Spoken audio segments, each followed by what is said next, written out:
that rabbit hole that they talk about, right? Boo! And I fell down, and at the bottom of it, I saw my soul explode.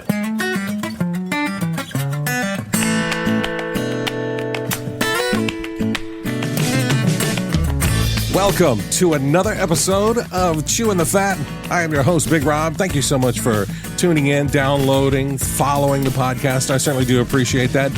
Thanks to John, who bought me a coffee at chewingthefatbr.com. I really appreciate the financial support. And thanks for the folks that wrote a review on Apple Podcasts and give me a 5-star rating on Spotify. It always helps out for more people to find the podcast. And when you find the podcast, you find amazing guests like the one I have today. I'm so excited to connect with this man. Please welcome Armando Leduc. Wow! Woo! Ow! Are you going to add sound effects? Will you do it?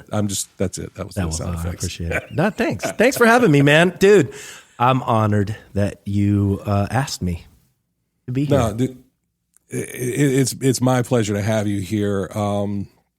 We connected probably, I guess maybe a couple of years ago now. Probably like either right before the I guess it was right before the pandemic. Yeah. Right before the pandemic. Armando is you grew up here in Augusta. Spent 10 years in Augusta. For a while. Yeah. So 95 to 2005. I was 15 when I moved to the United States. Here's a funny story. When I moved, so I grew up in Germany, and all that I knew about the United States was that it was a super violent place, and that there was going to be I'd have to join a gang. So I really thought that I was going to get there. I was going to have to join some sort of Latin gang. And I ended up at Harlem, Georgia. And it was nothing like that, which was great. Yeah. Very happy I didn't join a gang. Yes, for sure. Especially in Harlem, Georgia. Yes. Harlem, Georgia. A different Harlem might have been a different type of gang to join, but the Harlem, Georgia gang. Valid. Yeah. So, so you were born in Germany. Parents military? Is that how? Yeah, my dad was in the military. Played trumpet in the Army band for 22 years. Nice. And met my mother in Germany. She is Portuguese, and my whole mother's side of the family lives in Germany. So I have a huge family over there, still in Nuremberg, and then family in Spain and Portugal and Puerto Rico. So it's an international family for sure. That's awesome. Well, when you were here in Augusta, I guess that was your kind of high schoolish years, that kind of formative years. Yeah. I know you got involved with the Augusta Players. Right? I did. It was theater just always a passion of yours, or how did that happen? So Keith Manasco. Yeah. It was my senior year, and I had never done theater, never done singing. I played trumpet in the marching band, and I was just confused. I didn't really have. I had a lot of energy, but I didn't like school. Didn't know what I wanted to do. And Keith was like, "You've got to audition for Grease," and I'm like, "Nope, I'm not going to do it. I'm not going to do it." And I had remembered, I don't know what kind of surgery I had, but I was on crutches. I remember I was on crutches, and he pulled me off of the bus. He's like, "You're going to go and you're going to audition for this play." And he dragged me off. I ended up audition. I was, oh my God, so nervous. And ended up getting the lead role. I was Danny Zuko in Grease, and that transformed my life. I ended up singing Barbershop and, was like, oh my God, I love this.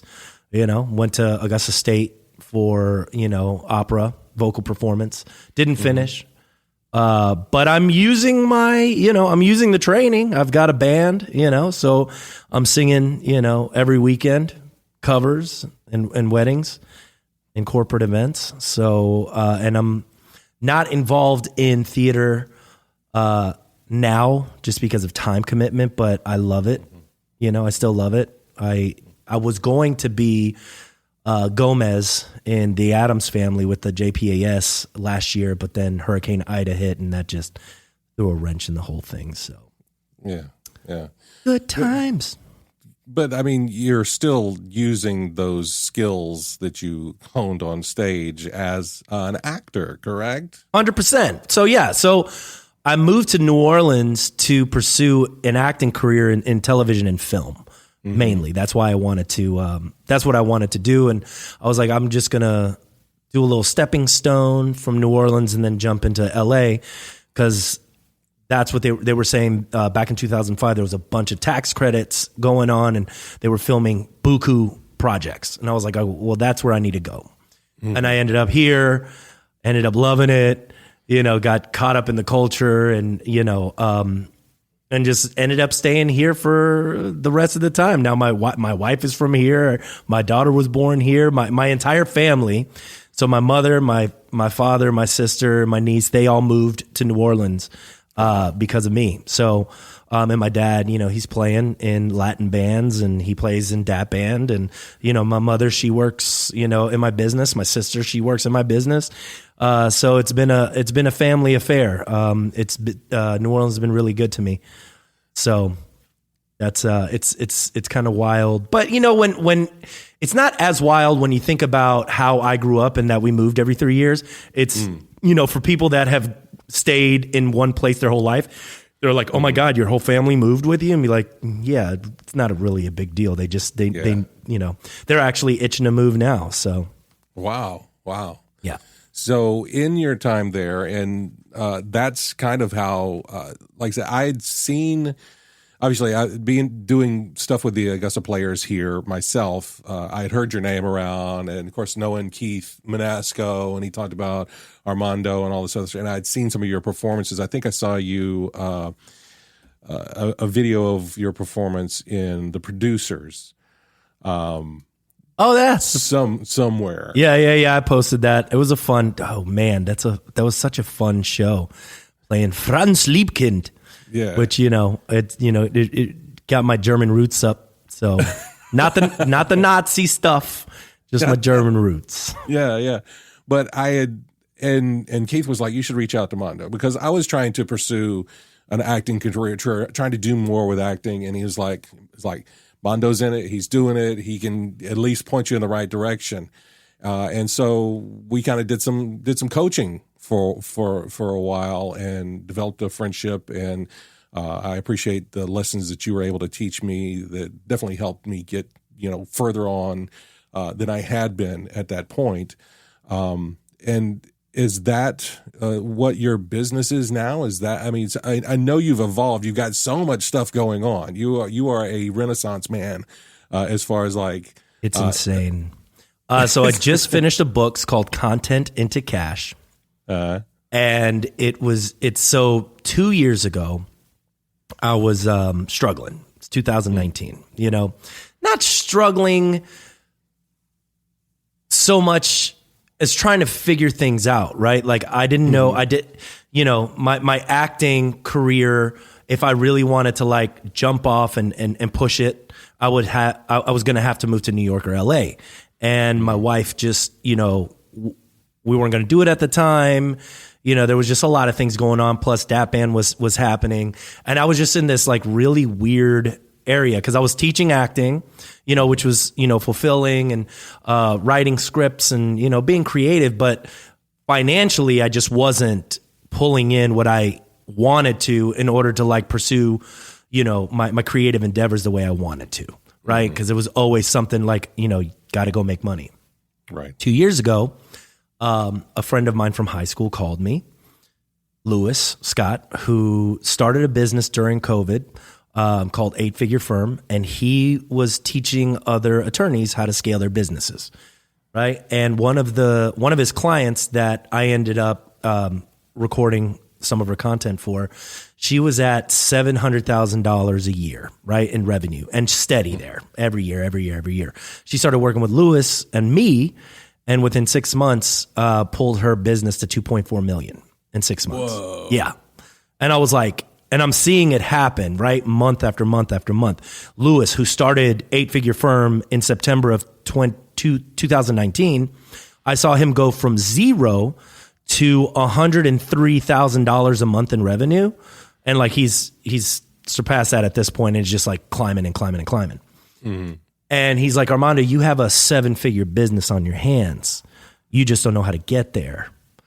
I'm like, yeah, okay. And you friends, you got that familiarity breeds contempt thing. I grew up with this guy. I went to high school with this guy, and he's trying to tell me, this thing. But I mean, I've seen, he's got a $20 million law firm in Atlanta. So I see that he puts his money where his mouth is. And he's like, Armando, if you spend $2,500 a month with me, $2,500 a month, I can get you there. And I'm like, no, right? So I ignored him first month, second month, third month, right? But I kept seeing them like grow their business, and he started doing it with everybody else. And I just, at one point I said, look, I'm smart enough to know that I don't know everything, right? And success leaves clues. So if this guy who's bringing in 20 million plus a year, I'm sure he can teach me something, right? And so I started mentoring with him. I started really honing my marketing craft through what I was doing for them and what I was doing for myself. And I grew from, I think in 2019, we pulled in $65,000 for the year to $500,000. Wow. Yeah. And it would just and then boom, boom, it just continued to grow, right? Which, now we're on like a $1.2 million run rate, and then I did it for Dat Band. I did it for all these other companies. And I was like, man, what we're doing is different than a bunch of these marketing companies out there. We're not doing SEO. We're not doing ad spend. This is all organic content creation on a monthly basis. And through this process, I've been able to use my creativity, make more money. I've been able to use my coaching as well, because I really do love giving back. I love teaching. I love coaching. So I've been doing more of that for businesses and not necessarily for actors anymore.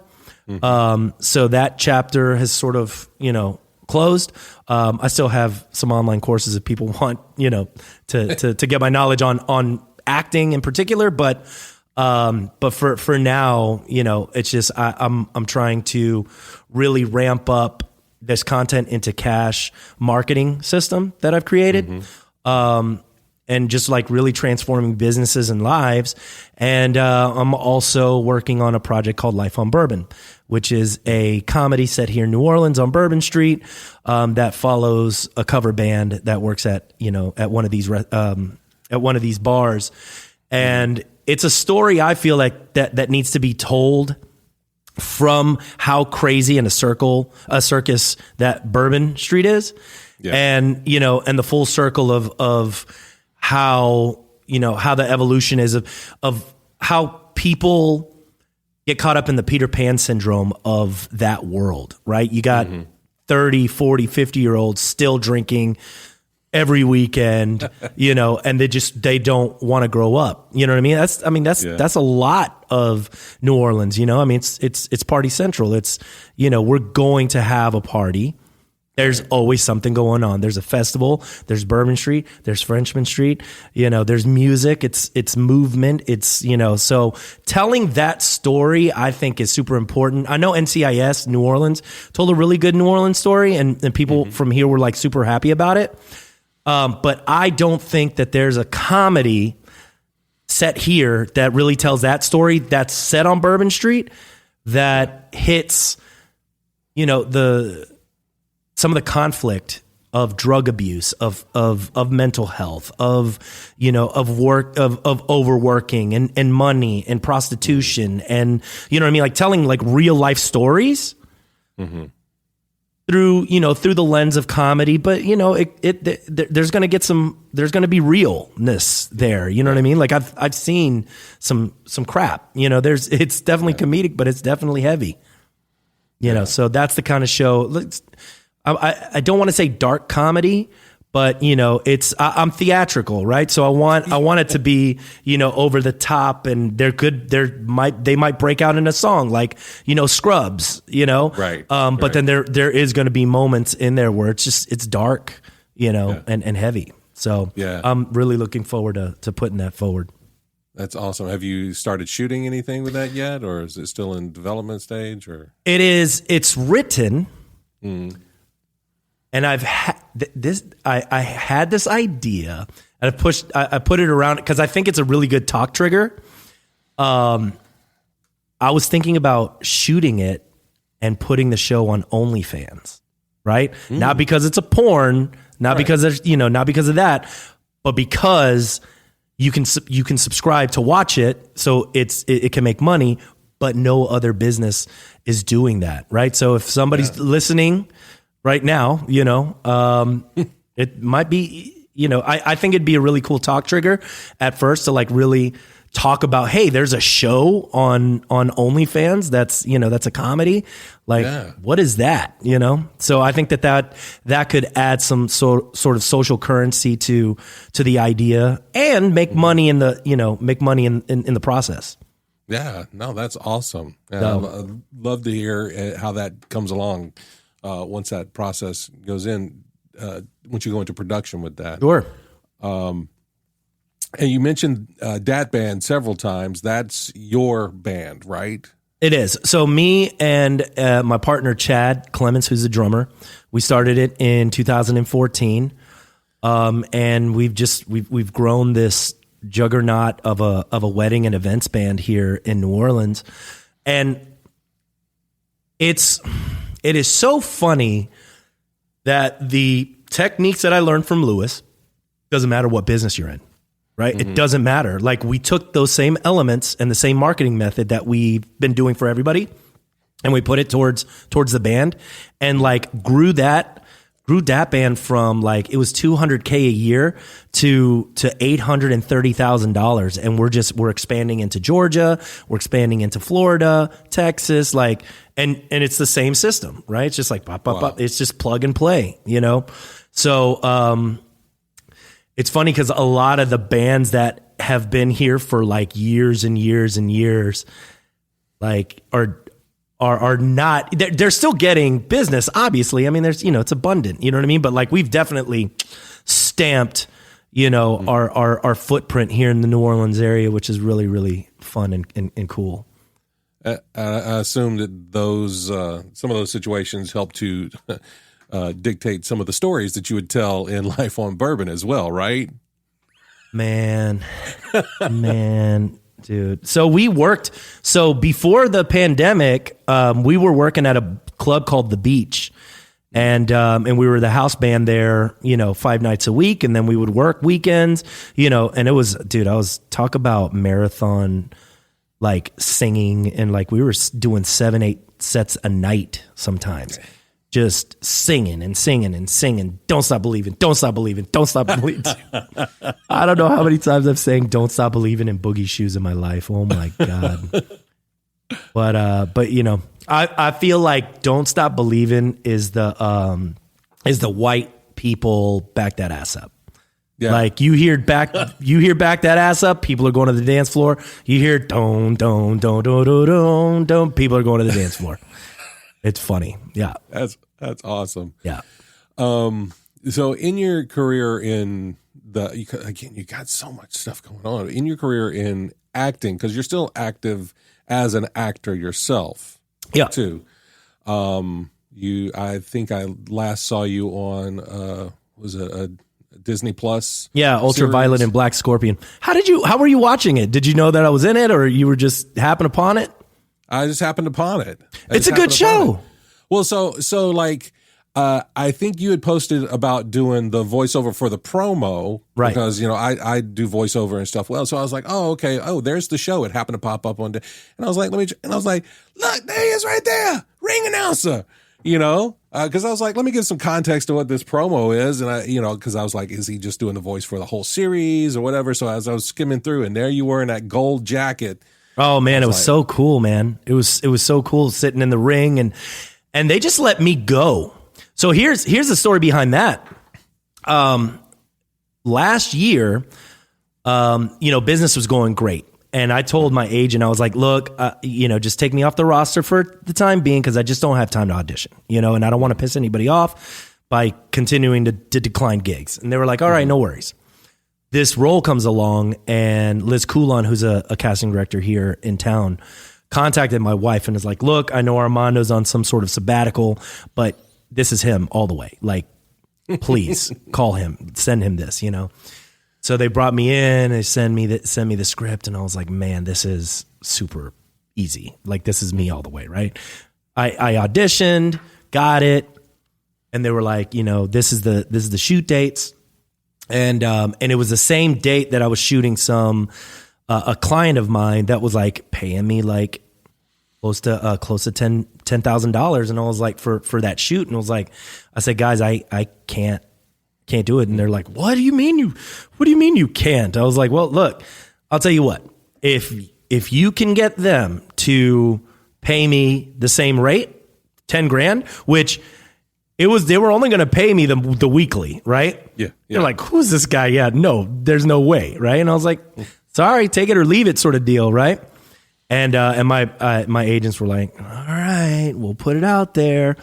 And they did. And like Disney, they were like, yeah, we'll pay him. Please bring him in, And it was cool, man. It was like the first time in my acting career that I felt like, I got the power. You know what I mean? Like, I'm not a pawn. You know what I mean? And I was like, and they let me do my thing. Like, I was like improvising, and like the director was like, it has been an honor to watch you work. And I was like, man, I was awesome. I was floored. But it was just, it was so cool to be, on that set, and just to be able to like be goofy, because I'm always playing the FBI agent, the police sergeant, you know what I mean? And bringing it down and let me see it. Put your hands up, like that stuff. Yeah. But so when I'm able to like be goofy and fun, and oh man, I was like, dude, this is it. And then they called me to do all of the promo. I was like, dude, you got to be like, yes. I was like a kid in a candy store. So, no, for sure. My love is acting. This is the only reason I'm pushing, all of these other endeavors. It's so that I can make enough money to write, act, and produce my own projects. That's it. That is the goal. You know what I mean? Like, nothing else matters. You know what I mean? Like, I don't care about any of that other stuff, family, and like creating my own projects. That's what I want to be doing with my life, Adam Sandler style. That's awesome. Yeah. And and it sounds like you're very much well on the way to doing that with all that you've got going on. And I mean, that it all started with that passion, thanks Keith Monasco, that sparked something inside you that you didn't even know was there. Taking that chance, trusting that friend that's like, you need to do this. And hallelujah to Keith. I talk to him every week, talk to him all the time, and I'm so grateful. I'm so grateful for all of the people that have come into my life that have helped me along the way, especially when they knew that maybe I didn't deserve it because I was such an ass in my 20s. You know what I mean? Like, I was so egotistical and prideful, especially like, man, I apologize. You know what I mean? Like, and I'm sorry for all the assholeness that I was, in my 20s. I just was such a prideful ass. I was a prideful asshole, So, and I thank people for seeing through it. You know what I mean? And seeing that there was something deeper, and, and that I was kind and I was good hearted, but, man, to 20s, boy, it's just, oh golly, boy, the things that we think we know, and we're so, oh God, it's cringy. It's cringeworthy when I think about that. Yeah. We're all just idiots at that time. Oh my, yeah. And we don't realize it. It's not until much later on that you have that chance to reflect back and go, man, what was I doing? Yeah. And speaking of Keith, during the pandemic, you guys basically wrote a whole album's worth of parody songs about the pandemic and stuff that I will definitely put the links in the show notes for your parody songs, because they came at such a good time because everybody's locked in their houses. Everybody's like feeling this, like, this is the plague. This is it. We're all going out. This is it. Right. This is what takes the population out. And you guys, thanks to technology like Zoom and email and being able to connect and write music in 2 different cities, in 2 different states, and really bring people together in such a positive way. It was so good. I was very thankful for the time that, I wouldn't have been able to do that had we not been sitting around figuring out what the hell we're going to do with our time. And luckily Keith was like, look, let's do something creative. I was like, so. Because, and that was one of the things that during that, there were a lot of creative people that were, going into holes like, what do? I don't have an audience to stand on a stage in front of anymore. You can't go on a set because, you deal with, 100 people. If you're on a set, it's like, we can't be around people. How do we do this now? Yeah.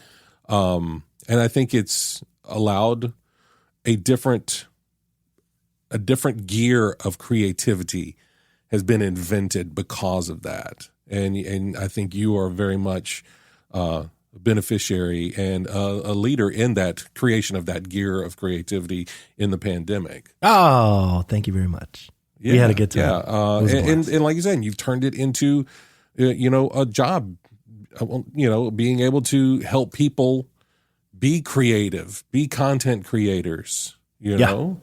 Yeah. Look, I think that the pandemic, there was a lot of bad stuff that happened, but there was a lot of good stuff that happened, a lot of reflection, a lot of people rethinking their lives, people rethinking of what exactly is it that I am doing, and maybe force some people to face their mortality a little bit.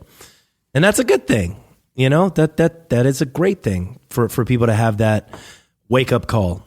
Everybody needs that wake up call. I got that wake up call when a friend of mine, Jose Miranda, passed away years ago. I think I was 27, 28 at the time. Was a orthopedic surgeon, was so smart, went to Harvard and was on a run and died.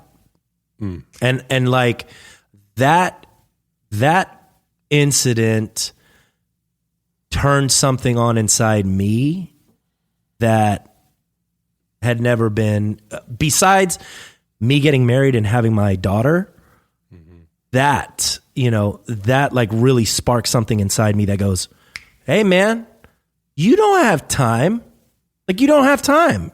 Like your friend here has passed away. You don't have time, and then I get reminded of it, a couple years ago when a friend of mine, drummer, healthy as can be, gets stage 4 brain cancer, and that takes him, and I'm like, you don't have time. You don't have time. Do not waste your time.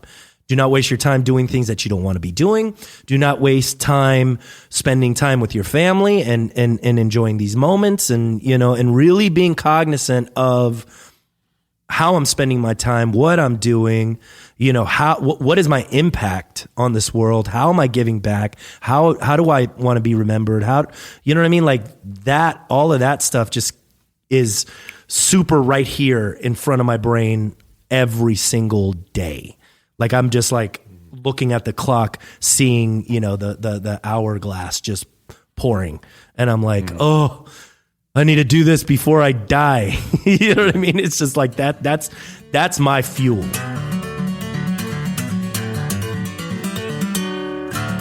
All right, Armando, this is the second segment of the show. This is where we dive a little bit more into mental health. I'm a firm believer that everybody deals with those days of anxiety or depression, whether there's clinically diagnosed or not. Sometimes you just get in the shower and you like let the water hit you and you're like, why? What is going on? And I think everybody has those times. And the more we can talk about it, the more that we can show that you're not alone in that, I think it's better for everyone. So for you, how do you keep the darkness at bay? It's funny that you're bringing this up now because for the last 3 weeks, I've had the worst anxiety that I've ever had in my life. Don't know where it's coming from. Today's a good day. To the point where I feel like I'm going to die.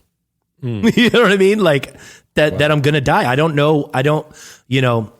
Went to the doctor and they were like, maybe Zoloft, Lexapro, Xanax and stuff. And I'm like, I don't want to be living my life that way. You know what I mean? But I also don't want to be like just every day, just anxious for no reason. Like I'll just sit and then all of a sudden, like my whole body starts tingling and I'm like, what is happening? Went to the doctor, she checked my heart and everything. And it's so funny because like, it's weird how it manifests itself. For me, it was manifesting itself in my chest and my stomach, right? And I was like, okay, I'm gonna have a heart attack. Something's wrong. Blah blah blah blah blah. Went there, right? She checked me and she was like, "You're good." And I was like, boom! Immediately, the anxiety went away, right? And I was like, interesting. Like it was like a new lease on life. And I'm like, hallelujah! There's nothing wrong with me, And then like all of a sudden, like the anxiety starts going to my head, right? Like the back of my head, the sides. And I'm like, oh, it's brain cancer. You know what I mean? I'm like, what the hell, is the deal, And I'm like sitting there, at dinner and I'm just like within just like feeling like I want to like jump out of my body. And I'm like, I started looking at, I'm like, okay, I'm 42. So I gotta, I know there's nothing wrong with me. That's number one. I was like, Armando, this is in your head. You went to the doctor. There's nothing wrong with you. You just gotta like stop saying that story over and over again that there's something wrong with you. And I think that that's what people do. They get caught in a story that they tell themselves.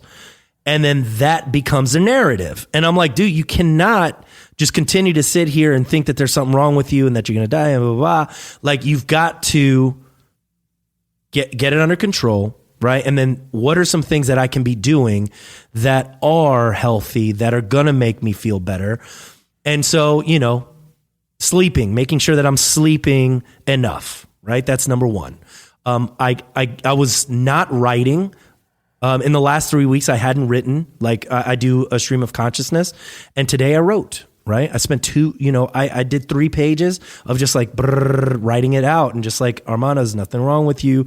It's all it's all in your head. Maybe there's some subconscious stuff happening, but like it was good to get everything out on paper, and that was really a release. And I got on the spin bike, and I did some exercise, and then that really like just helped me. And then food, I'm like, all right, I'm not going to be eating candy. I'm not going to be eating fried foods. I'm not going to be eating any of that crap. You know what I mean? Like more vegetables and more fruits, and let me stay hydrated. And today has been like a really, like I haven't felt anxious today. And I'm just, accepting. I'm also accepting the fact that I could die. And that's okay, right? Yeah. Like I'm like fighting it. I'm like fighting it and fighting it. I'm like, it reminds me of a story of a time I took mushrooms. You ever taken mushrooms? No. Okay. Let me tell you this story real quick because it's fucking wild. Me and my friends, we went tubing in Franklinton. And it's over here in New Orleans, and it's a tubing trip, but nice tubing. Like you get in a raft and it floats you down the river. Not super fast. And so we get out there and a friend of mine's like, oh, here's some mushrooms. And, man, talk about a life-changing event. I took it, I was feeling fun. Everything was cool, right? Till it wasn't. Then I went down, that rabbit hole that they talk about, right? Boo! and I fell down, and at the bottom of it, I saw my soul explode, right? Right? And before that, I was just like, oh my God, I'm gonna die. Oh, there's no hospital here. Nobody's here. Blah, blah, blah. It was hiding. And the ego exploded, right? The soul exploded. Mm-hmm. And I swear from then on, like I was the water, I was nature, I accepted my fate so much that I was at total peace. I was at complete peace. I'd never felt a peace like that ever. 'Cause I'm like always in control, always like, trying to drive, trying to go, and I was at that moment, I was like, man, dude, relax, turn the brain off, like if you're going to die, fuck it. You're going to die here, whatever. So what? And like, it was pure bliss. Right. And I thought about that time yesterday when I was just like, you know what? Accept it, man. Like, why are you fighting it? If there is something wrong with you, there's nothing you can do about it. Right. But you working yourself up to think that is not doing you any favors. So let's do what we can do. What are the things that we can do? We can be healthy, right? We can control what's going in our face. We can control if we move our body, right? We control if we can get off the damn computer, right? And the phone, right? And just like be present, go outside, get some vitamin D, So today I was like in the pool with my daughter and, and I was getting vitamin D and, I was like, get in the sun, and I closed my eyes, and I was like, man, what, I'm so on the go, so moving. Yeah. And as I'm talking to you about this, I'm realizing the circle, right? That I feel like I'm gonna die, therefore I need to keep pushing, but that pushing is creating the anxiety, right? Yeah. So maybe I need to step off that. I have to, right? Yeah. Like I have to start, taking a step back and understanding that, no, I don't have to accomplish everything, and let's be a little bit more intentional about what it is that we're doing. Right. And, and start letting go of some of the stuff that, isn't necessarily pushing the needle forward, and that you don't have to feel guilty about taking a day off.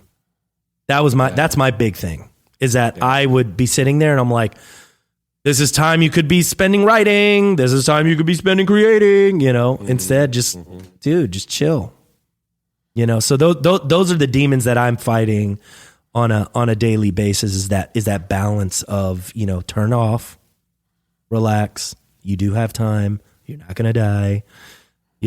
Take a deep breath, meditate, write, be healthy. Mental health days are appropriate. Talk about it, be vocal. I think people, especially men they're not vocal. They keep it all inside, and that is a killer. That'll kill them. So at least I'm vocal about it. I'm like, I don't have no qualms, and I don't, I'm on this podcast talking about it. I don't really care what people think, whether they think I'm weak as a result. It doesn't, whatever. I'm so far past what people think, it's not even funny. So, but yeah, mental health is most definitely important. And, I think talking about it is huge, and, doing healthy things for yourself. Drinking for me, I can't do anymore. I can't even drink anymore, because it's not serving. It doesn't help me. Even when I'm drinking, it's not even fun. Like it used to be. Like you'd have a drink and you'd have a good time, but now it's not even. I don't even have a good time with that, which is unfortunate, because I did like drinking, but whatever. It's not healthy anyway, so whatever. Right. So Armando, then with that discovery that you've made, what is bringing you joy right now? My family brings me joy. My baby brings me joy, like watching her grow and discover, and teaching her things. And like, I'll bring the congas out and we'll play, you know what I mean? Like I'll bring my trumpet out and we'll play and we'll sing songs, and you know what I mean? And like teaching her things and kicking the ball, and, and when she's, look what I can do. You look what I can do. So that is just, amazing, and then spending time with my wife and, listening to some good music and really absorbing some of that stuff is I think also bringing me joy.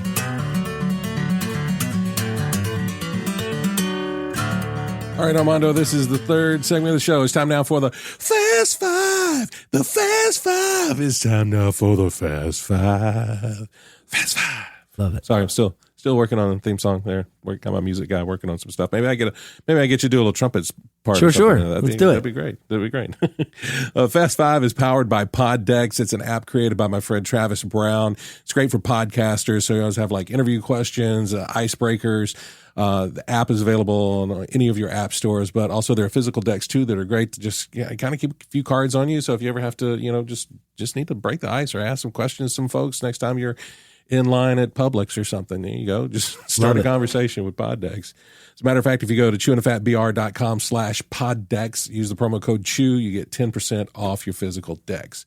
But I'm going to use the app, and first thing comes to the top of your head, no wrong answers. You ready? Love it. Here we go. What gives you the creeps? When I'm downstairs and my wife has already gone up to go to sleep and I'm watching a movie, right? And I turn everything off. And then I envision it, the clown.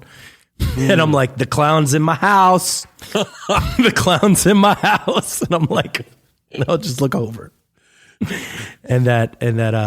But I do like that. I do like that feeling of creepiness, right? Like the when the hair stands up and like you can feel it, like that. I do like that feeling. That's a fun feeling. Oh wow.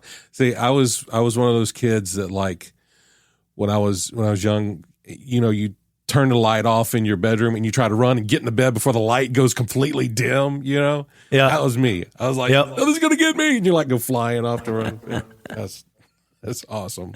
Yeah. All right. Question number 2. Is there any local dish or food product from where you grew up that you miss? Yeah. Well, in Germany, there's a dish called Schweinebraten mit Kloß, right? And it's a pork chop with gravy, and then like potato dumplings that are filled with croutons, and I mean they're like fat, they're like softball sized, and with some like red cabbage that's cooked. Yeah. Like that meal is just amazing. I love it. I miss it. And no German restaurants around that can match that. Unless they're a Bavarian style restaurant, and it's got to be like there's German restaurants, but German food is different in Berlin than it is in Nuremberg and Munich.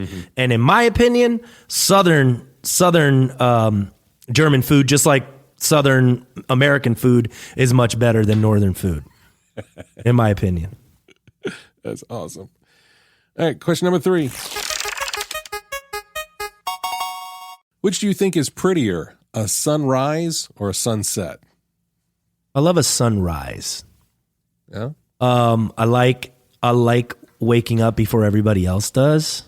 It's the only time of day that I'm not getting pulled into meetings, phone calls, text messages, and that's just that silence. And I'm just a morning guy anyway. I just like that morning feeling. So yeah, sunrise for me is just it's the day. The day is beginning, So yeah, that's awesome. Yeah, I think I appreciate sunrises more because I don't necessarily see them as often. I'm not an early riser, so I don't see them as often. So when I do, I think I take it in more.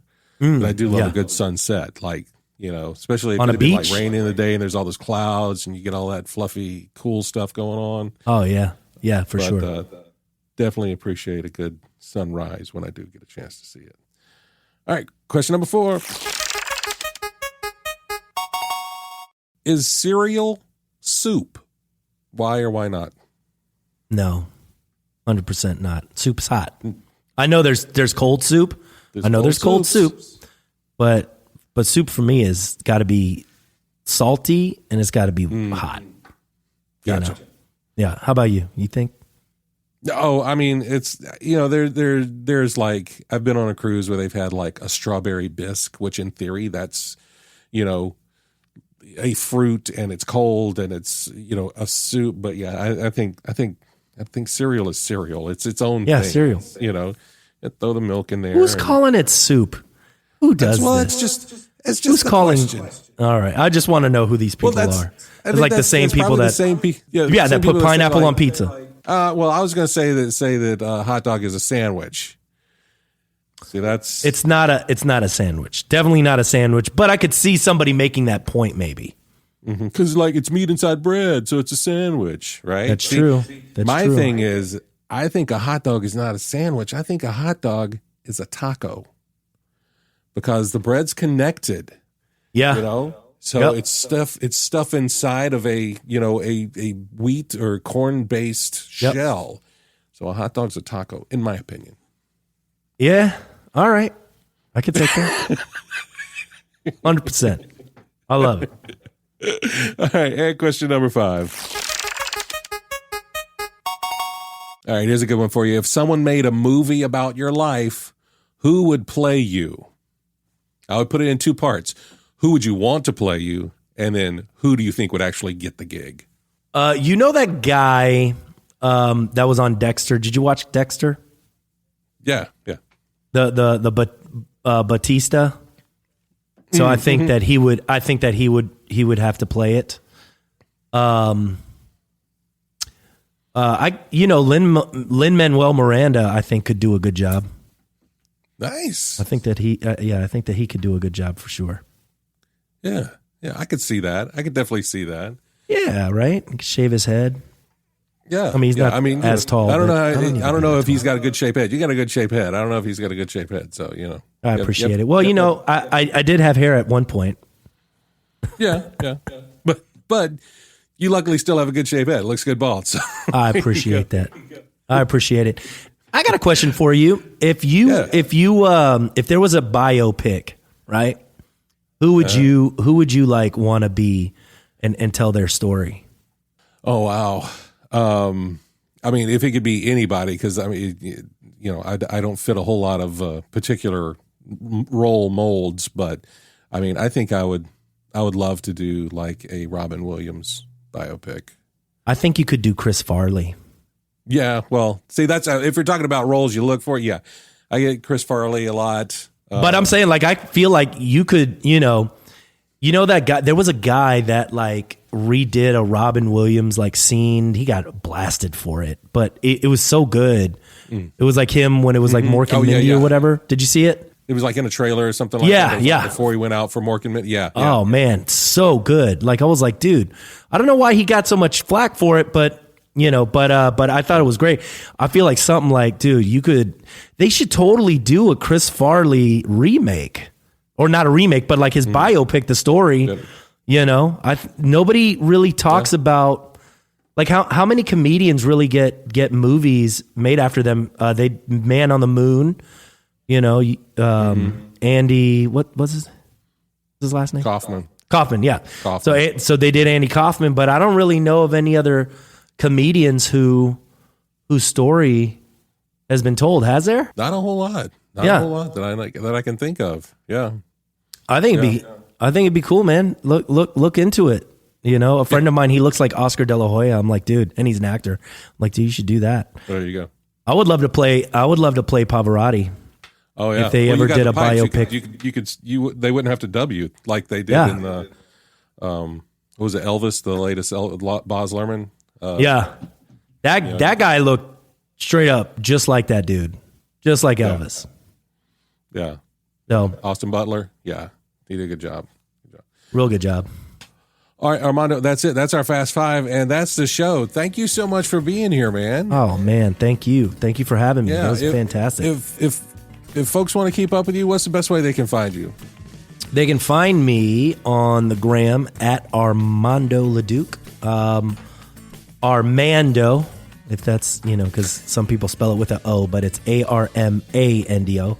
Armando Leduc, like the Duke, with a L-E, Leduc. So they can find me at on Instagram and Facebook and TikTok, but it's all at Armando Leduc. So, what's the name of the book you've got coming out? Content into Cash. Content into Cash. When can we see that on bookshelves or? Amazon, well, it's an ebook. It's an ebook that they can download straight on my website at leducentertainment.com. Perfect. So you'll be able to, Perfect. So they'll be able to download it. I'm expanding it so that I can put it on Amazon as like a, this one's just like it's a 30 pager, but the other one's going to be a little bit more thicker and into more detail about the whole process. Awesome. Well, I look forward to that. Thank you again, Armando, for being here. I really, really appreciate it. Thank you, man, for inviting me, brother. I've been waiting.